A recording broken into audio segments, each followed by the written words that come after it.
And you know, he said something at this speech that I've just never heard anything like it from a person who wants to be president of the United States. Because for 30 years, there has been a broken consensus in this country that we don't need to make our own stuff. We don't need to employ our own workers. We'd rather buy energy from tin-pot dictators in the Middle East than from our own workers and from our own territory. And Donald Trump just ripped all that up today. And he said something that I think is going to live on in this country. It's going to dominate this country's policy for the next generation. He said that we want to reward American workers. We want to cut taxes on American workers and penalize companies that are shipping jobs overseas. Think about that.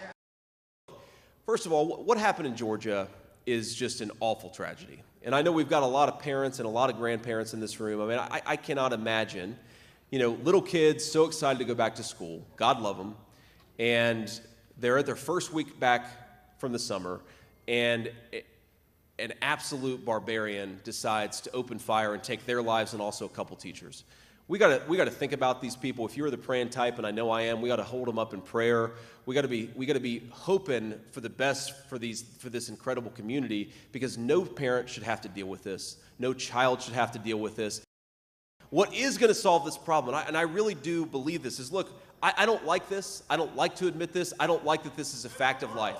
But if you are a psycho and you want to make headlines, you realize that our schools are soft targets. And we have got to bolster security at our schools so that a person who walks through the front door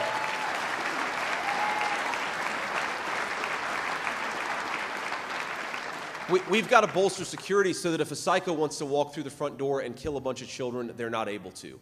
And again, as a parent, do I want my kids' school to have additional security? No, of course I don't. I don't want my kids to go to school in a place where they feel like you've got to have additional security, but that is increasingly the reality that we live in.